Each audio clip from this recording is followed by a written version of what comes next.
Five News. Five News. High Five. Hai sahabat Kompas.com, High Five kembali lagi dengan berita dan informasi terpopuler hari ini. Dan inilah 5 berita terpopuler edisi 24 November 2025.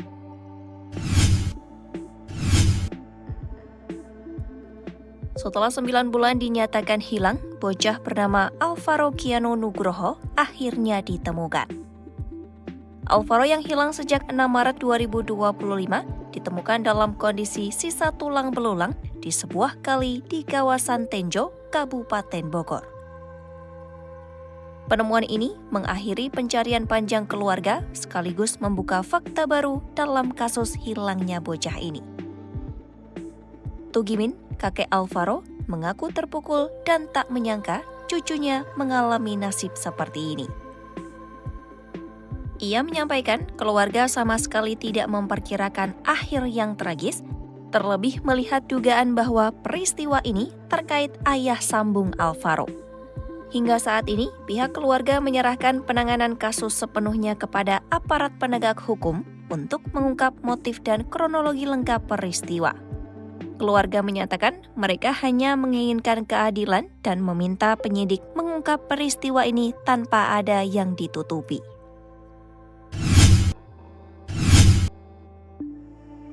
Wakil Presiden RI Gibran Raka Buming Raka menyampaikan pidato di sesi ketiga KTT G20 dengan menekankan peran teknologi kecerdasan buatan dalam pembentukan aktivitas sosial dan ekonomi global.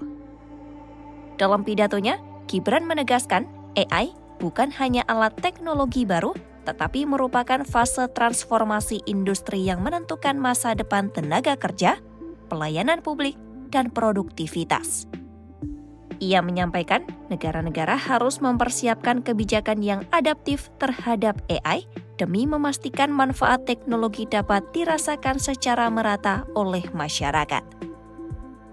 Gibran menyatakan AI hanya akan menjadi dampak positif apabila selaras dengan peningkatan kualitas pendidikan, pengembangan ahli digital, dan akses yang merata terhadap teknologi. Ia juga menekankan teknologi harus membuat lapangan kerja baru, bukan menggeser, apalagi menyingkirkan pekerja. Gibran mendorong kerjasama internasional untuk mengembangkan AI yang aman, transparan, dan etis, agar teknologi tidak menjadi ancaman bagi keamanan data dan privasi publik.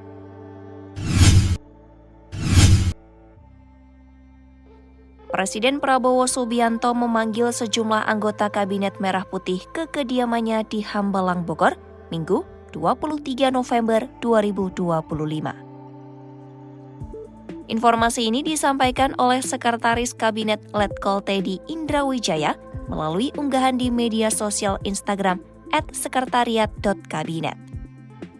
Teddy menyampaikan bahwa pertemuan tersebut berlangsung sejak siang hingga malam hari. Ia menyebut Prabowo dan para menteri yang dipanggil ke Hambalang membahas berbagai agenda strategis.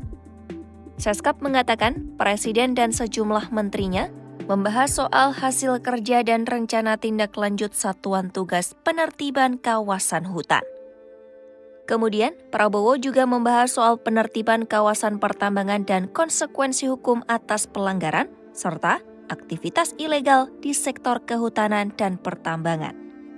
Selain itu, penanganan sejumlah kawasan ilegal yang sebelumnya sulit dijangkau oleh aparat turut dibahas dalam pertemuan di Hambalang. Teddy menyampaikan dalam pertemuan itu, Prabowo menegaskan komitmennya untuk menjalankan amanat Pasal 33 Undang-Undang Dasar 1945.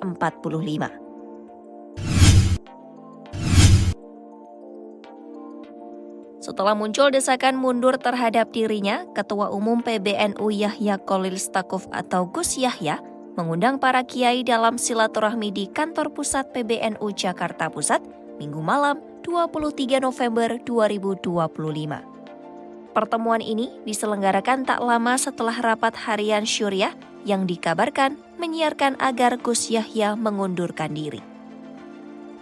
Dalam agenda silaturahmi itu, Gus Yahya menyampaikan langsung kepada para kiai bahwa rapat harian Syuriah tidak memiliki kewenangan untuk memberhentikan Ketua Umum PBNU. Ia menegaskan kepemimpinan PBNU dihasilkan melalui mekanisme muktamar sehingga setiap perubahan mandataris harus melalui proses organisasi yang resmi. Pertemuan itu dihadiri tokoh-tokoh kunci PBNU termasuk Khatib Am PBNU Kiai Haji Ahmad Syahid Asrori. Dalam perhelatan KTT G20 di Afrika Selatan, muncul satu momen yang menarik perhatian.